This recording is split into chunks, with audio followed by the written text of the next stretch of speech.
Joining me now is retired U.S. Army Lieutenant Colonel James Carafano. Colonel, it's great to see you. Your reaction to China making a big push into the Mideast with a new 25-year deal with China and Iran, $400 billion. China's going to invest in Iran in exchange for a steady stream of oil. What do you say to this? Yeah, well, first of all, let's see if it's a real deal. I mean, the Belt and Road was basically paved with press releases. I mean, half that stuff was just never got past the press release stage. I mean, they're going to throw hundreds of billions of dollars into Iran. I mean, they might as well just give their money away. Or they should go to FanDuel and bet it all on a team that lost in the Sweet 16 and say they're going to win the Final Four. I don't think the Chinese are that stupid. I think this is just a lot of posturing. So you don't think that this will come to fruition, that China will even put money into Iran in exchange for oil at all? You think it's not going to happen? Well, I think if they're idiots, I mean, they'll probably buy Iranian oil, but look, they're not going to invest hundreds. I mean, they'd be idiots to invest hundreds of billions of dollars in this country. Similar with this, we're going to broker a deal between the Palestinians and the Israelis. They have nothing to bring to the table. They're just posturing. I think they're just poking Biden. But, here's something the Chinese need to think about. They're committing a genocide against 1 million Muslim people.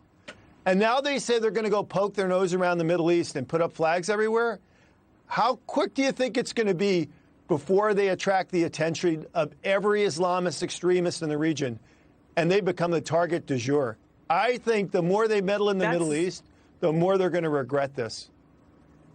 That's interesting what you just said, because there's talk that China wants to now work with Turkey, with Pakistan, also Iran.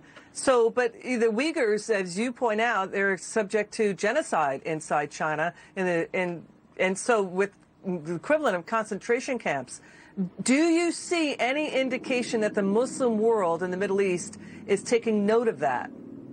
Well, look, I think the governments can find all kinds of excuses not to deal with this because, they want to make money and maybe they'll look the other way. But, the likes of ISIS, they're not going to do that. Matter of fact, they're going to see this as, potentially as the new great Satan.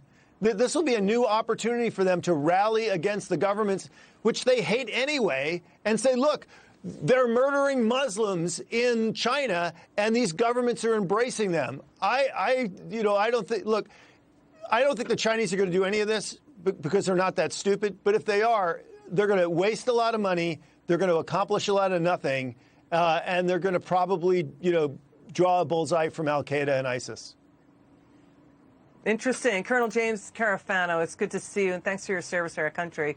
It's good to have you on. We appreciate your. Thanks for watching the Heritage Foundation's YouTube channel. With more than 500,000 members, we are the nation's largest conservative research and education institution. We believe the principles and ideas of the American founding are worth conserving and renewing. Please help us further our mission by subscribing to this channel and sharing our videos with your family and friends.